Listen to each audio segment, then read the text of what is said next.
Hello YouTube, it's Redster here, and I'm bringing you Minekaze gameplay. This is the Tier 5 Japanese Navy destroyer. It is one of my favorite ships. It has terrific surface detectability range of 5.9, and it is one of the fastest ships in the game. Today, we find ourselves on New Dawn in a domination mode, and you'd think that we're in Ohio by how many Clevelands there are running around. Each team has 4 Clevelands. Now, this is a huge problem for us in a destroyer, as the Cleveland is probably the best destroyer killer at Tier 6. Its main battery fires so often that you can't really get out of it alive, I guess. It has 4 triple-barreled 155mm turrets that will absolutely wreck us if we get caught out. So instead, what my plan is for this match is to stick around the islands near point B, because by doing that, it lets us take cover from long-range fire and use our torpedoes to destroy ships at close ranges. The good thing that I like about almost all low-tier Japanese destroyers is that they have a very good torpedo reload. Right now I believe it's 0.7 rounds a minute, so that lets you unleash a salvo of 6 torpedoes more than once a minute, and I'd take that any day. Now, the first thing we're going to do is launch a defensive torpedo spread at this corridor, because the enemy team has 4 destroyers as well as all their Clevelands. So if a destroyer decides to come in and contest this base capture, hopefully he'll get caught out by that torpedo spread. Now that we've captured the base, we're going to loop around and get close to the islands right there, which I'm circling with my mouse. And hopefully we can get some close-range torpedo attacks on the ships that are currently trying to get to sea.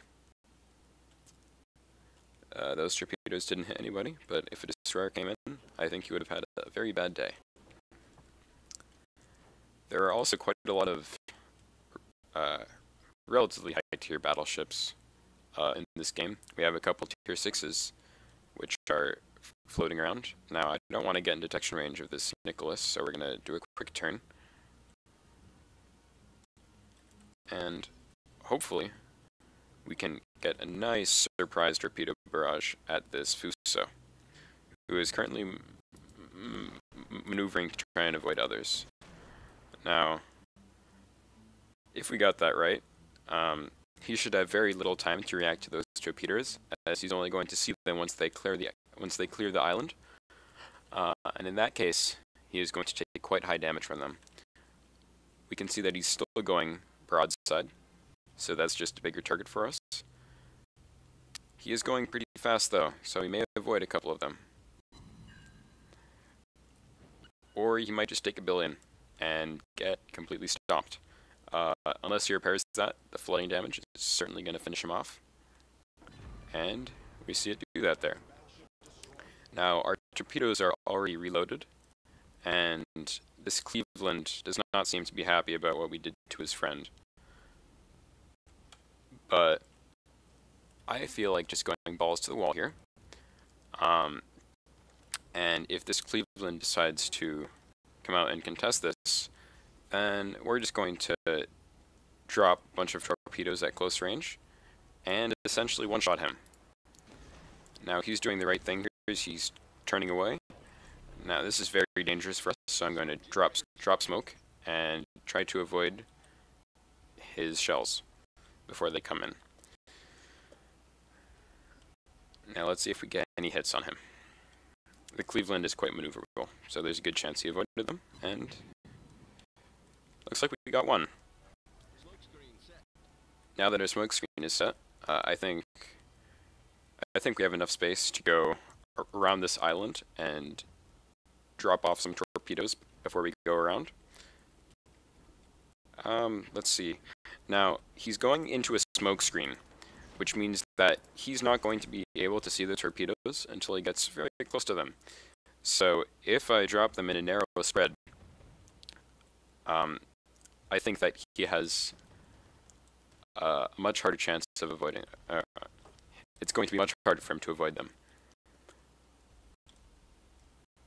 But he still manages to. It's a good play by the Cleveland player.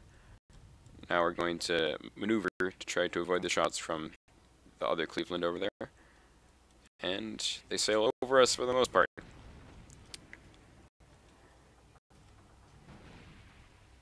Now that the enemy Cleveland is contesting point B, our last drop before we get out of the area is going to be a quick drop into all of our torpedoes. So hopefully he makes a mistake and gets caught up by those. Sorry about the low frames, this is kind of unusual. I do not have a very high-end computer, but I'll make do with what I can. Hopefully, it looks like he's turning into those torps, so we might get lucky here. Nope, looks like he avoided them. Now, going this way is actually a mistake because he might be able to get guns on us. Instead, we can try and catch him when he comes out on this side of the island. It's actually a very, very dangerous position for him. And I'm actually not going to bother. Oh, my bad, Ioba. Because the amount of ships we have at sea is just going to totally destroy him once he pops out. He didn't actually manage to capture point B, so that's good for our team. And now, as most of the ships around me have been cleared out, I can begin making attacks on the battleships which are down near point C. These destroyers don't have good AA, so any planes that you find going over you are going to spot you, and there's not much you can do about that besides just run. Now, this Wyoming is shooting a barrage at us, which isn't the best idea at this range. The one thing going for him was that we were going between two islands, so we had a smaller chance to maneuver out of his artillery barrage. We're going to use our speed boost here, because I don't think we're going to have a better chance to use it in the match. And we're going to go on the right side of this island, so the angle of our torpedoes towards him will be better. Alternatively, we could fire at the Warspite, because it looks like he's going to come around on the side of this island that's closest towards us. We're going to have to pull a pretty tight turn here, but they're already close enough that they've managed to spot us. And I'm going to shoot at the Wyoming, because at this angle, we have a much better chance of hitting him than the Warspite. I'm not going to drop my smoke here, because we're going to be able to get out of range of those battleships. And it looks like we hit the Warspite, and perhaps we're going to hit the Wyoming as well. There's a Gremiashi over here, and I'm going to save my torpedoes for him. Actually, no. I'm going to launch another spread at these battleships, and hope that he comes around on the other side of this island. Oh, good, good. So now he's just not going to be able to spot us at all. And we're just going to play cat and mouse around this island. We're going to drop throttle, and once our torpedoes reload, we're going to be able to come out and surprise him. And if he's not turned the correct way, then we'll get the drop on him. Do we get any hits on the Warspite? Yes, we do.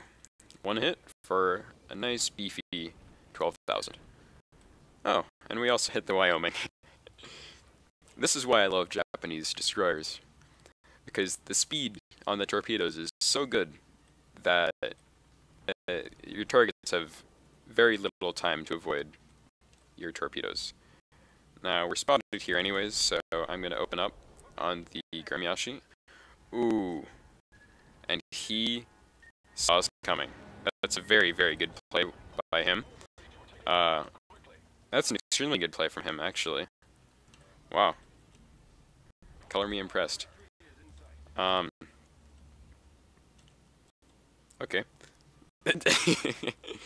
So we're just going to drop smoke and re-engage with the battleships at a different time. Come to think of it, we didn't need to drop smoke right there, as we had already left range. But while we're in smoke, no, we can't even get shots off. So that was a waste.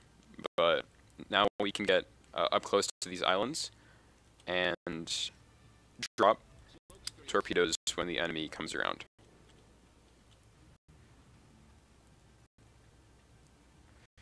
Gramiashi also distanced himself from that island very quickly, as he knew that we were going to come around. And then again, the defensive spread.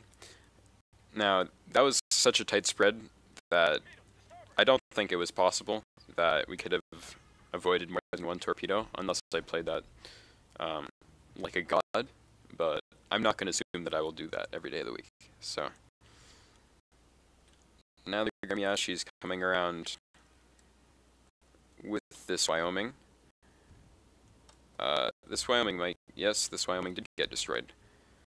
Now the Gramiashi doesn't have as good of a surface detection range as we do, so we're going to try and drop Torps before he spots us. Now this has a very, very low chance of actually hitting him because of how maneuverable he is, but screw it, we're just going to do it anyways. This game is also probably going to end before we can make much more of it, as we have captured all of the points. And maybe we can get revenge on this Gramiashi for doing what he did to us. Ooh, and he narrowly avoids them. It's a good Gramiashi player. And we're not going to get much else done, so let's just open up. Actually, one of our ships just got destroyed, so that cut down a little bit on the battle points. Now we're behind this island, so he's not going to spot us immediately. We're just going to drop some torps here. And we're going to pop our speed boost to get away from him before he can detect us.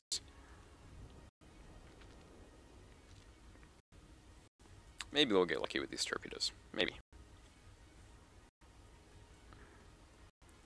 But it doesn't look like it. And there's the battle. So that was a good game. We did get nasty surprise attack on that Fuso, and also some good torpedoes on the Warspite and the Wyoming as they were trying to get around the islands.